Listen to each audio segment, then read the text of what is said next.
Do. All right, Pisces.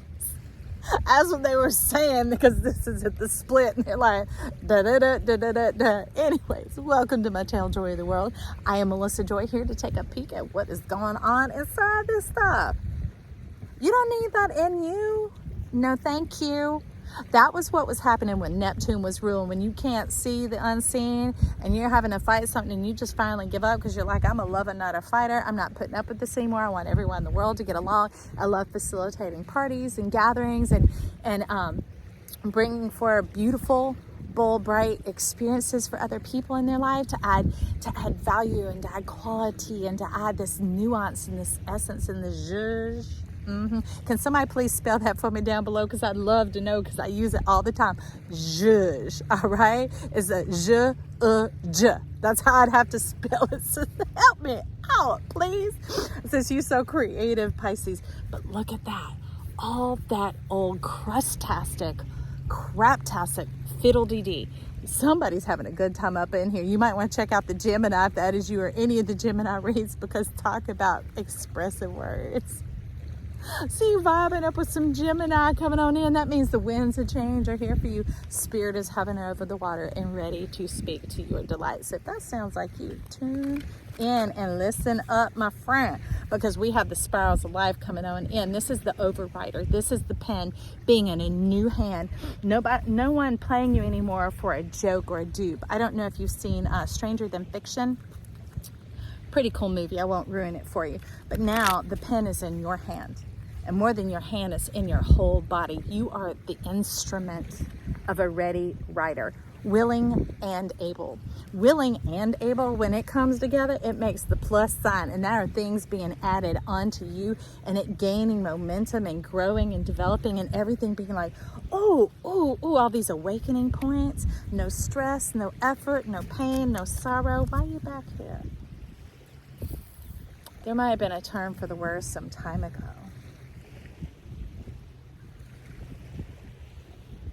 I see some hummingbird spirit trying to come back in, so we'll leave this down here. It's like the heart being in the wrong place, being in the lower realms, trying to always seek pleasure through the modern pulse of the world, of maybe what other people define it as. Maybe it's some time to explore your mind and redefine who you are.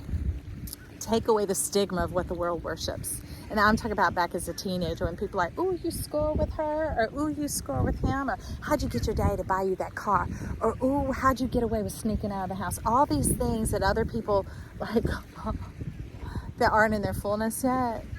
All those aberrant thoughts and things like that is dragging you away this way and that. It's like having the wind blowing in your favor in your ship, but having no rudder to steer it or turn it. I remember a friend and I going to take a paddle about an hour and a half away and load up the boards, and I was going to take mine, but they're like, no.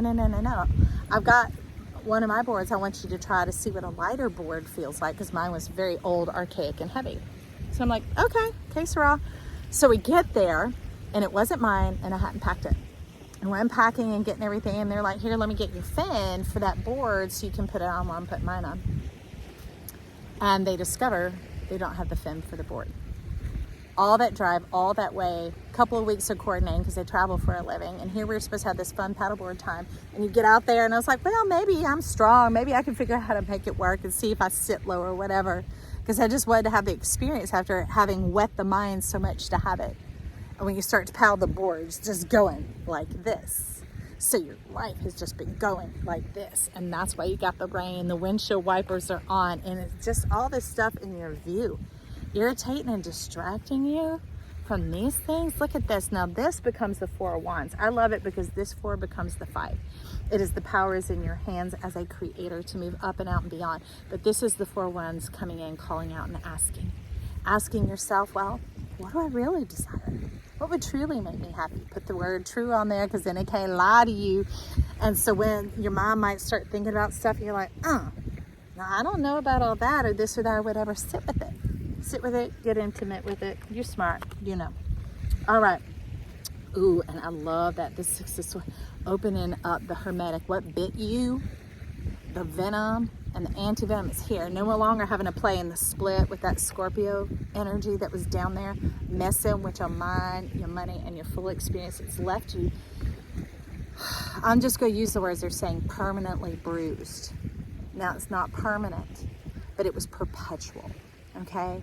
Just that, oh, thinking that I got to look this color, this is how it's got to be. That's how it always is. It's like that low-level internal ache, but you only feel it when you bump into it.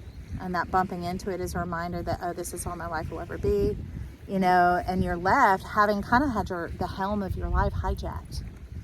But rather than the helm, I'd say something snuck under and took the rudder off. So get a little service, have it lifted up, and take a look at the underside. Not the way everybody else taught it to. Take a look at the underside, okay, the underbelly, and let's see and find out what love means to you. Okay, friend?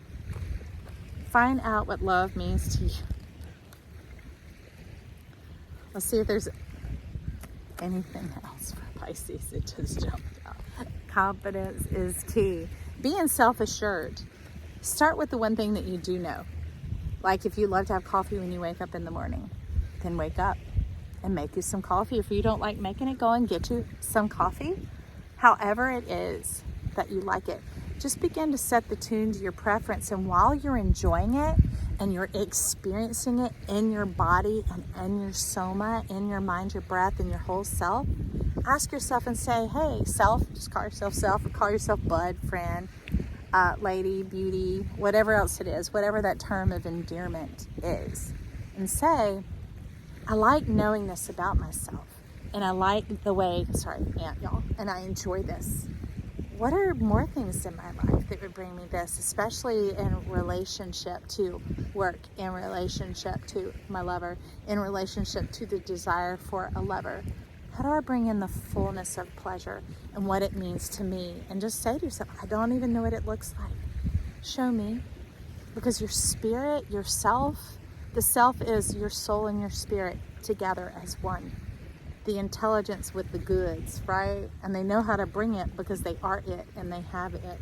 And that brings in this. It begins to steady your focus. And this is like Jupiter energy coming on in. And Jupiter has the weight. It could hold all the planets. It just takes it all on and it bears that weight for you. And that when you begin to ask, you no longer have to W-A-I-T. No more waiting, Pisces. I'm excited for you that you're choosing to step into this, because if you're still here, that means you are listening, not to me. You're listening to this message from yourself. So take some time with yourself to see what that is. All right. I love you. Talk to me down below. Give me a thumbs up. All right. Bye.